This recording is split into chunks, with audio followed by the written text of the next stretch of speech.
Hello and welcome to a new video of Pathak ji excellence. आज का हमारा टॉपिक है इंडस वैली सिविलाइजेशन यानी सिंधु घाटी सभ्यता।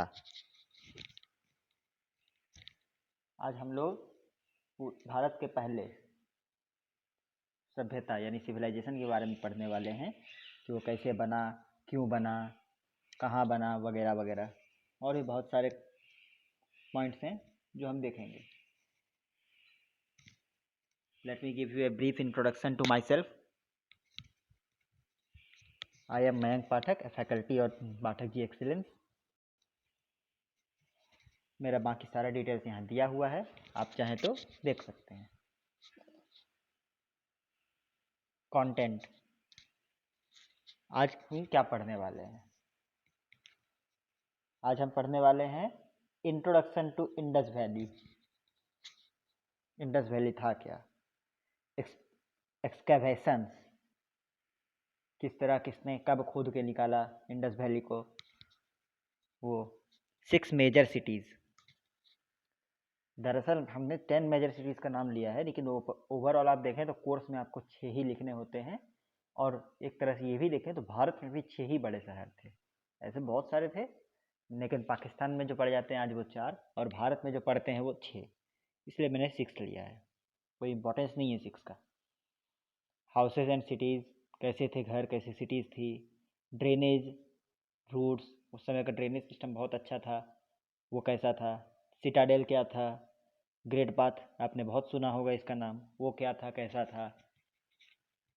यूज़ ऑफ ब्रॉन्ज, ब्रॉन्ज का इस्तेमाल कैसे होता था, कब होता था, और other things related to Indus Valley. Introduction to Indus Valley, यह पहला सिविलाइजेशन था जो भारत में बना था। इससे पहले कुछ सिविलाइजेशंस थे, समकालीन ही थे एक्चुअली, कुछ साल पहले कुछ साल बाद बन रहे थे। इजिप्शियन सिविलाइजेशन, मेसोपोटामियन सिविलाइजेशन, उसी तरह ये भारत का सिविलाइजेशन था इंडस वैली। इस सिविलाइजेशन को हड़प्पन सिविलाइजेशन भी बोला जाता था, क्योंकि इसका पहला सिटी जो एक्सकैवेट हुआ था वो हड़प्पा था। यह सिविलाइजेशन जो था, this civilisation was made and established in approximately 3300 BCE to 1300 BCE। 3300 ईसा पूर्व पहले शायद इसका शुरुआत हुई थी, और जो 1300 ईसा पूर्व तक लगभग चली थी। मतलब 2000 साल का इनका इतिहास है, जो कि कोई छोटा मोटा वक्त नहीं होता है। बहुत वक्त तक इंडस वैली सर्वाइव किया था। The civilisation is known for is construction and town planning. ये सिविलाइजेशन जो है, इसके कंस्ट्रक्शन और टाउन प्लानिंग किस हद तक, एकदम आप आगे देखेंगे कितना बढ़िया टाउन प्लानिंग था इनका, उसके लिए जाना जाता था। एक्सकवेशन, इंडस वैली सिविलाइजेशन जो है वो 1920-1921 के बीच एक्सकवेट किया गया था। 1920 में राखाल दास बनर्जी ने सिंध के इलाके में ईंटें पाई, जो पंजाब से सट के सिंध का इलाका है, वहाँ उन्हें ईंटें मिली। ये कहानी है कि राखाल दास बनर्जी अपने बग्घी में जा रहे थे, उनकी बग्घी कहीं पे अटकी, तो उन्होंने उस समय जब तक बग्घी को निकाला जा रहा था वो उतर के देखे तो कुछ लोग वहाँ से ईंट लेके जा रहे थे। पूछा कि ये तुम लोग यहाँ ईंट बनाते हो? तो बोले नहीं, हमें जब ज़रूरत पड़ती है यहीं से ले जाते हैं, बहुत पड़े हुए हैं। तब उनके मन में ख्याल आया कि यहाँ कोई ना कोई शहर जरूर रहा होगा जिस वजह से यहाँ ईंटें हैं। और उस समय चूँकि अंग्रेज़ों का राज था तो आर्कियोलॉजिकल सर्वे से आसानी से परमिशन मिलते नहीं थे, स्पेशली एक इंडियन को। बट अपने मेहनत से इन्होंने परमिशन लिया, और उसके बाद इन्होंने वहाँ पे एक्सकवेशन किया, तो वहाँ पे उनको एंशिएंट सिटी ऑफ हड़प्पा मिला। देन दयाराम साहनी, दूसरा नाम। दयाराम साहनी को सिंध के निचले भाग में, जो आज पाकिस्तान में ही पड़ता है वो भी, वहाँ पे उन्हें जब एक्सकवेट कर रहे थे इसी तरह रिसर्च के लिए कि हड़प्पा कहाँ तक फैला था, उन्होंने वहाँ एक्सकवेशन करवाया, जहाँ उनको लटकते हुए कंकाल मिले, ब्रॉन्ज के मुद्राएं मिली, ढेर सारे कॉइन्स, और क्योंकि वहाँ पे लटकते हुए लाश थे, उसका नाम रखा गया माउंट ऑफ द डेड या फिर मोहेंजोदारो।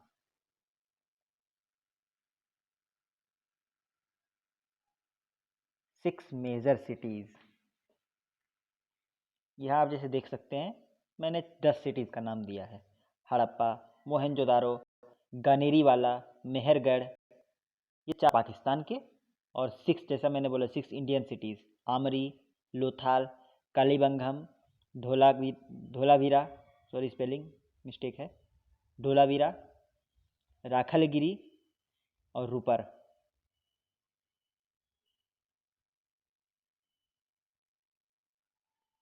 इस 6 मेजर सिटीज़ में आप देख सकते हैं कि आपको काम भी पड़ने वाले जो सिटीज़ मैंने बोला, Harappa most important, Mohenjodaro most important, Lothal most important, Kalibangan, और बाकी आप 3 किसी को भी चुन सकते हैं वैसे, जैसे आमतौर पर लोग कालीबंगम को लेते हैं, मेहरगढ़ को रखते हैं, और उसके बाद आमरी या फिर धोलावीरा में से एक को अपने जब एग्ज़ाम में ज़रूरत पड़ता है तो लिख देते हैं।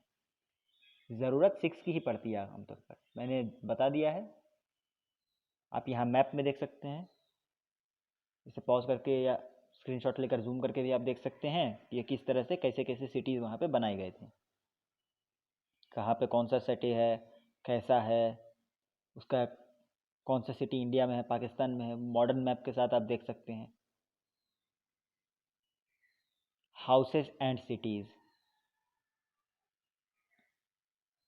हड़प्पा की सबसे बेस्ट चीज़ों में से एक थी टाउन प्लानिंग। टाउन प्लानिंग किस चीज़ से होगी? Houses, cities, drainage system and roads, most of the thing यही होते हैं। इंडस वैली सिविलाइजेशन में सारे सिटीज़ प्लान्ड सिटीज़ थे। आपने कभी चंडीगढ़ का मैप देखा है? अगर चंडीगढ़ का मैप देखेंगे तो वहाँ पे आपको गलियाँ आपको कहीं पे भी इधर उधर निकलती नहीं मिलेंगी, वो स्ट्रेट लाइन में निकल रही हैं, 90 डिग्री में इंटरसेक्ट कर रही हैं। हड़प्पन सिटीज़ बिल्कुल वैसी ही थी, नॉर्थ से साउथ और ईस्ट से वेस्ट तक स्ट्रीट्स जाते थे, intersecting each other at 90 degrees.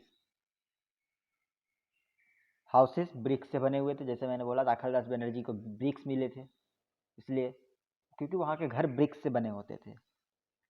Her house में एक शयन कक्ष यानी बेडरूम, एक स्नानागार बाथरूम, एक टॉयलेट जिसे आप हिंदी में अलग अलग नामों से जानते हैं, शौचालय, संडास, बहुत सारे, एक किचन यानी भोजन घर, लिविंग रूम जहाँ सब रहते थे, बैठते थे अपना, एक कोर्टयार्ड जिसे हम लोग बरामदा और बहुत कोई तो बरांडा भी बोलते हैं, और एक रूम ऑफ वर्शिप था। ये किसी घर में रहता था, किसी में नहीं, किसी में कहीं के घर के कोने को ही बना दिया जाता था, लेकिन आमतौर पर ये सारे हिस्से घर में होते ही होते थे। और सबसे नोटिस करने वाली चीज़ है, टॉयलेट वहाँ पे सब घर में था। ये जो भारत में बीच में प्रथा चल गई थी ना कि घर के अंदर टॉयलेट नहीं होते थे, ये सिस्टम इंडस वैली में नहीं था। सब स्वच्छता का ध्यान रखते थे, टॉयलेट सबके घर में था। घरों में बड़े बड़े दरवाजे, बड़ी बड़ी खिड़कियाँ थीं ताकि सूरज की रोशनी, रात में चांदनी, उसके बाद हवाएं चले तो अच्छे से हवाएं आए, नेचुरल लाइट और नेचुरल एयर उनको भरपूर मिले, हर कमरे में जाए, इसलिए बड़े बड़े दरवाजे, बड़ी बड़ी खिड़कियाँ थीं। और आर्कियोलॉजिस्ट ने यह भी फाउंड किया है कि हाउसेस के टॉयलेट्स जो थे वो इंडियन टॉयलेट्स नहीं थे। वो जो आप कमोड बोलते हैं ना, वेस्टर्न स्टाइल, इंडस वैली में उस तरह का टॉयलेट्स यूज़ होता था, जो हमें ये प्रूफ देता है कि वेस्टर्न टॉयलेट का मूल भी भारत से है। ब्रिक्स जो होते थे, वो उस समय के ब्रिक्स इतने फेमस इसलिए हुए क्योंकि कोई भी अनसेंट साइज की ईंट नहीं थे कि हाँ ये ईंटा है कुछ अलग साइज का, अलग दूसरा ईंटा कुछ अलग साइज का, बाद में हम लोग लेस लास के उसको बराबर कर रहे हैं। यहाँ पर ब्रिक्स रेशियो फिक्स था, 1:2:2 या फिर 1:2:4 का, जो कि आज के मॉडर्न ब्रिक्स के रेशियो के बराबर ही है। आज भी इसी रेशियो के ब्रिक्स यूज होते हैं। ड्रेनेज एंड रोड्स, व्यवस्था नाली और सड़कों की कुछ इस प्रकार थी शहर में कि गंदगी शहर के अंदर नहीं होती थी और रास्तों में भीड़ नहीं लगती थी। और हड़प्पा और मोहनजोदारो स्पेशली, इनके पास तो इनक्रेडिबल ड्रेनेज सिस्टम था, जिसको आज भी आपको शहर में अप्लाई करना चाहिए, जो कि बहुत कम ही होता है। हर घर से एक सेपरेट ड्रेन निकलता था। वो ड्रेन गली वाले ड्रेन में जाके मिलता था। गलियों का जो ड्रेन था, ड्रेन का सारा थोड़ा बड़ा था, थोड़ा सारे कचरे को लेके वो रोड के दोनों किनार बने हुए थे मेन ड्रेन्स, उनमें जाके दे देता था। जैसे आजकल हम लोग भी देखते हैं, अपने घर से एक पतली नाली निकली, वो गली की नाली में मिली जो थोड़ी सी चौड़ी है, वो आगे जाके बड़े नाले में मिल जाती है जो और बड़ी है, नाला। उस तरह से ही समझ लीजिए, मेन ड्रेन जो है वो नाला था, रोड के दोनों साइड में बनाया जाता था, और उससे कचरा सिटी के बाहर ले जाया जाता था। सिटी में कोई डंप यार्ड नहीं रखा गया था, सिटी के बहुत दूर ले जाके वहाँ पे था, ताकि हो तो उसकी बदबू तक शहर में ना आ पाए। रोड्स, जैसा मैंने बताया, स्ट्रीट्स 90 डिग्री पे बने थे। रोड्स भी नॉर्थ टू साउथ और ईस्ट टू वेस्ट बनाए गए थे। हाईवेज हो, स्ट्रीट के रोड्स हों, छोटे मोटे रोड्स हों, सब नॉर्थ टू साउथ और ईस्ट टू वेस्ट बनाए गए थे, intersecting each other at 90 degrees. Streets तो मैंने बताया आपको जिस तरह से कि 90 डिग्रीज पे ही कट कर रहे थे, और इवन स्ट्रीट्स जो रोड को टच करते थे, या कोई साइड हाईवेज को कोई छोटा रोड टच कर रहा है तो वो भी 90 डिग्रीज पे ही क्रॉस करता था। और ड्रेन्स जो है वो रोड के दोनों साइड बनाए हुए थे। और इतना ही नहीं, कोई भी ड्रेन हो हड़प्पा में, चाहे स्ट्रीट का ड्रेन हो और रोड का ड्रेन हो, कुछ भी खुला नहीं रहता था। स्टोन स्लैब से या ब्रिक्स के स्लैब्स बना के वो कवर्ड होते थे, कोई ड्रेन खुला नहीं था। वो आज की तरह नहीं कि कहीं ड्रेन खुला हुआ है, मक्खी उठ रही है, बीमारी फैल रही है। क्योंकि उस समय स्वास्थ्य की सुविधा उतनी अच्छी नहीं थी, हॉस्पिटल्स नहीं थे, जो होता था वैद्य के द्वारा होता था, वो ठीक कर पाया तो ठीक, वरना फिर आदमी उस बीमारी को महामारी की तरह झेलता था। तो इसलिए बीमारी से बचने के लिए इतनी व्यवस्था लगाई गई थी। मेन रोड्स जो 40-40 फीट तक चौड़े थे, ताकि कहीं पे भी कितने भी ज़्यादा वाहन आ जाएं उन्हें प्रॉब्लम ना हो। और रोड्स इतने अच्छे से बनाए गए थे ना उस समय, सोर्सेस बताते हैं कि उसमें जर्किन्स और ये सब जो होते हैं ना, जो आज के रोड में हमें झटके लगते रहते हैं, उस समय बग्घी वालों को भी झटके नहीं लगते थे।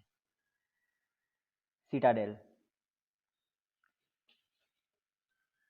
आप सब ने अंग्रेजों का इतिहास तो सुना होगा। कोलकाता को 2 सिटीज में बनाया गया था, वाइट टाउन और ब्लैक टाउन। ब्लैक टाउन में कॉमन लोग रहते थे, वाइट टाउन में अंग्रेज लोग रहते थे। सिटाडेल कुछ उसी तरह का लॉजिक है, क्योंकि ऐसा कोई काल नहीं रहा है जब कोई ना कोई रूलर ना रहा हो। लेकिन स्टोन एज और ब्रॉन्ज एज के बारे में हमें वो रूलर कौन था, कैसा था, इसके बारे में ज़्यादा डिटेल्स मिलता नहीं है। तो जो रूलर्स थे, जो हाई प्रीस्ट थे, जो बड़े मंदिर थे, इस सारे के सारे सिटाडेल्स में होते थे। और सिटाडेल्स जो है आमतौर पर शहर के अक्सर नॉर्थ साइड में होते थे, और थोड़ा सा ऊंचाई में, शहर की ऊंचाई के मुकाबले या तो पहाड़ पे होंगे या ऊंचा प्लेन पे होंगे, थोड़ी ऊंचाई पे बनाए जाते थे, नॉर्मल साइज में नहीं रहते थे। ये बहुत ज़्यादा एडवांस्ड होते थे नॉर्मल सिटीज़ के मुकाबले। इन बहुत एडवांस्ड सिटीज़ होते थे, और इन सिटीज़ में आपको हर सुविधा मतलब मुहैया कराई जाती थी। पानी भी जो है सिंधु नदी की पानी पहले इन सिटीज़ को रीच करता था, उसके बाद नीचे के शहर में जाता था कॉमन मैन के लिए। और पूरा सिटी जो था वो एक वॉल से प्रोटेक्टेड था, जिसमें बड़े बड़े दरवाजे थे, और उनको उनमें एंटर करने के लिए आपको एक टोकन चाहिए होता था, जो टोकन हम आगे मैंने इमेज इंक्लूड किया, दिखाऊंगा। और ग्रेट बाथ जो कहा जाता है वो इसी सिटी में था, द ग्रेट बाथ।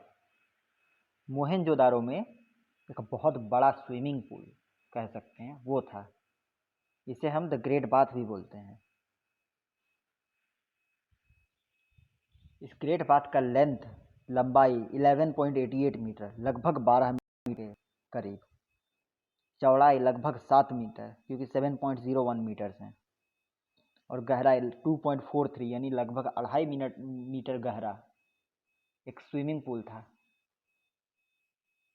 इस स्विमिंग पूल की सबसे बढ़िया बात ये थी कि वाटर सप्लाई सिस्टम था इसमें। चैम्बर्स बने हुए थे जिससे वाटर सप्लाई किए जाते थे और निकाले भी जाते थे। किसी को भी बासी पानी में नहाने की या जमा पानी में नहाने की ज़रूरत नहीं पड़ती थी। सिंधु से पानी आता था इंडस का, बड़े नहर बनाए गए थे, नहर के ज़रिए पानी इंडस के यहाँ आता था, यहाँ चैम्बर्स में होता था, चैम्बर से उन्हें पानी यहाँ छोड़ा जाता था ग्रेट बाथ में, लोग नहाए, उसके बाद वो पानी को बहा दिया गया, फ्रेश पानी छोड़ा गया। इस तरह से किसी को भी जमा पानी में या फिर बहुत समय के पुराने पानी में नहाने का नौबत नहीं आता था, सब शुद्ध पानी में नहाते थे। ग्रेट बाथ में चारों तरफ चेंजिंग रूम्स बनाए गए थे ताकि लोगों को चेंज करने के लिए प्रॉब्लम ना हो।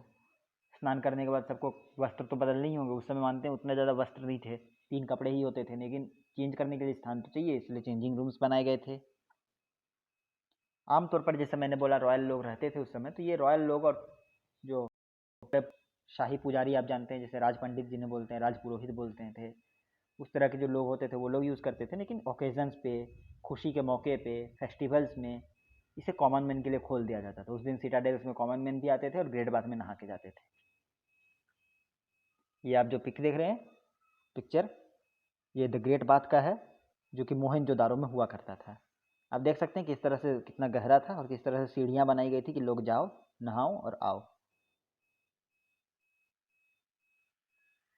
Use of bronze, Harappan civilisation को ब्रॉन्ज एज सिविलाइजेशन के अंदर लिया जाता है, हम भी जानते हैं, क्योंकि उस समय ब्रॉन्ज का इस्तेमाल बहुत ज़्यादा होता था।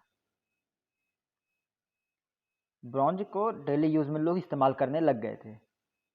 Bronze statues and bronze coins normal थे।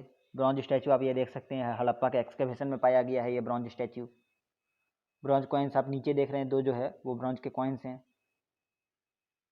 और ब्रॉन्ज जो है टूल्स और इक्विपमेंट्स के लिए प्राइम मटेरियल भी था। और जैसे मैंने बोला कि सिटीडाल्स में जाने के लिए आपको जो रॉयल पासेस लगते थे वो भी ब्रॉन्ज के ही होते थे। यहाँ पे आप जो देख रहे हैं ना, एक हिरन की तरह कुछ आकृति बनी हुई है, ये रॉयल पास ही था। Other things related to Harappa या इंडस वैली, ट्रेड सिस्टम। कुछ आर्कियोलॉजिस्ट का मानना है, जो उन्हें प्रूफ मिले हैं, कि हड़प्पा का ट्रेड जो है वो बेबीलोनियंस के साथ और उससे भी पहले सुमेरियंस तक के साथ रहा है, जो कि मेसोपोटामियन सिविलाइजेशन में रहे हैं। तो सुमेरियन और बेबीलोनियन के साथ का इनका संबंध बताता है कि इनका ट्रेड कनेक्शन फॉरेन के साथ बहुत अच्छा था। फेथ की बात करें तो हड़प्पा सिंधु नदी को सिंधु माता कहते थे। River was their god, sorry goddess, Indus was their goddess. और सिंधु माता की सवारी जिस तरह हम बोलते हैं ना कि आज लक्ष्मी माता की सवारी उल्लू है, दुर्गा माता की सवारी शेर है, तो उस समय सिंधु माता की सवारी 1 हेडेड राइनो था, वो या 1 हॉर्न राइनो, जैसे एक सिंघा बोलते थे बहुत कोई। ऑक्यूपेशन, उस समय के लोग, क्योंकि सभ्यता बनने लगी थी तो हंटर गैदरर्स तो रहे नहीं थे, अब वहाँ पे खेती बाड़ी होने लग गई थी। लेकिन अपने गांव में जैसे कुछ अगर जंगली जानवर आ जाए तो वो उसे हंट करते ही थे, वरना वो खेती बाड़ी पे आ गए थे। अब वो सिटीज़ में करते ये थे कि अपने गांव में सामान उगाए, सिटीज़ का जब मार्केट लगा सिटीज़ में जाकर बेच दिए, और उस तरह से गुजर बसर कर रहे हैं। क्योंकि सारे लोग तो हड़प्पा और मोहनजोदारो में नहीं रह सकते हैं, कुछ तो इधर उधर भी रहे होंगे। और सबसे इम्पोर्टेंट पोर्ट, मैंने बोला लोथल इम्पोर्टेंट है, आपको हड़प्पा बता दिया मैंने टाउन प्लानिंग के लिए, मोहनजोदारो है ग्रेट बाथ और उसके लिए, सिटाडेल्स के लिए। Lothal was important city because of the port, वहाँ पे डॉकयार्ड्स पाए गए हैं, और जो ये प्रूफ देता है कि मैरीन ट्रेड वो करते थे और समुद्र के ज़रिए वो आइदर इजिप्शियन से और कहीं और से ही सही, लेकिन ट्रेड और कनेक्शंस उनके थे। डॉक्स बने हुए हैं। लोथाल आज के इंडिया में पाया जाता है, गुजरात में है। होप कि आपको मेरा वीडियो पसंद आया होगा। अगर पसंद आया तो चैनल को सब्सक्राइब कीजिएगा, और ज्ञान बांटने के लिए वीडियो को लाइक और दूसरों के साथ शेयर भी कर दीजिएगा। बाकी अभी हमारा ब्रॉन्ज एज सिविलाइजेशन के 3 और सिविलाइजेशंस बाकी हैं, मेसोपोटामिया, चाइना एंड इजिप्ट। इन सिविलाइजेशंस को भी धीरे धीरे पढ़ेंगे। और इंडियन सिविलाइजेशन, ये इंडियन हिस्ट्री के फेज़ में हम जो बढ़ रहे हैं, इसका अगला वीडियो हमारा होगा वैदिक एंड आर्यंस के ऊपर, वैदिक एज, आर्यंस, ऋग्वेदिक, अर्ली वैदिक एज, ये सब जो हैं उनके ऊपर। तो मिलते हैं अगले वीडियो में। तब तक के लिए कोई सवाल हो तो आप कमेंट बॉक्स में छोड़ सकते हैं, आई विल डेफिनेटली आंसर। और अगर फिर कुछ और डाउट्स भी हों तो टेलीग्राम चैनल भी है मेरा, लिंक डिस्क्रिप्शन में दिया हुआ है, आप वहाँ जाके मुझसे सवाल पूछ सकते हैं, वहाँ पे आपको इंस्टेंटली आंसर मिल जाएगा। तब तक के लिए नमस्ते।